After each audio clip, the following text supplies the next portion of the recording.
REE atau unsur nadir bumi menjadi bualan hangat pada masa kini. Ianya mencetus pelbagai persoalan dan perdebatan disebabkan wujudnya konflik dan ketegangan politik antara pihak kerajaan dan pembangkang.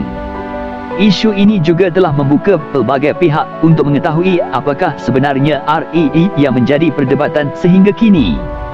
Berikut merupakan 10 fakta mengenai REE atau unsur nadir bumi.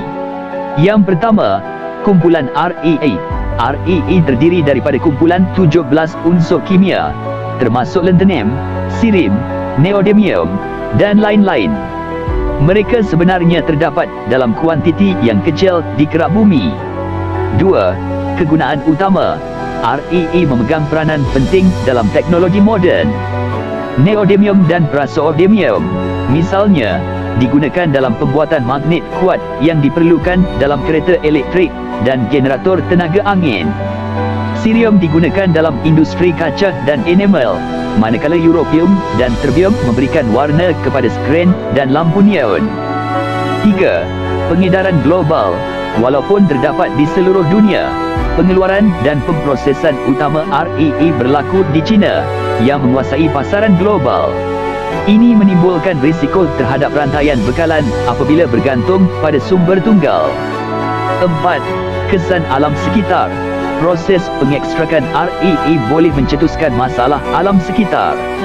Pemprosesan kadang-kadang melibatkan bahan kimia toksik dan menghasilkan sisa radioaktif yang memerlukan pengurusan berhati-hati. 5. Mineral penting. REE tergolong sebagai mineral penting oleh banyak negara kerana sumbangan pentingnya kepada industri teknologi, termasuk komunikasi, elektronik, perubatan, dan pertahanan. 6. Kebimbangan kekurangan.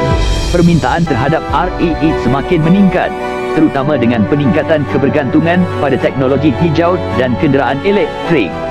Ini telah menggugat bekalan global dan merangsang usaha mencari sumber alternatif. 7. Implikasi geopolitik.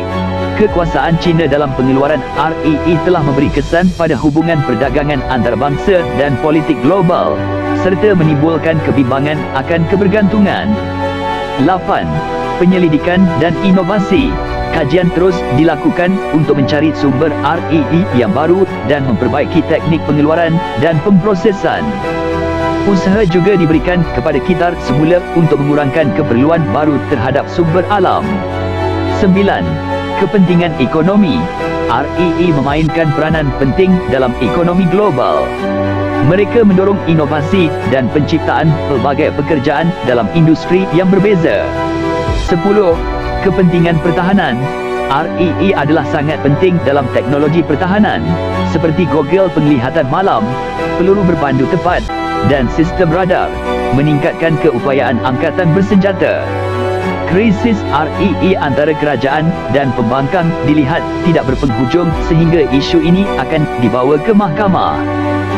Unsur nadir bumi sangat penting untuk perkembangan teknologi moden dan perlu diuruskan sebaik yang mungkin kerana ianya adalah aset yang sangat berharga yang jarang ditemui di negara-negara lain yang boleh memberi kekayaan baharu kepada negara yang memilikinya.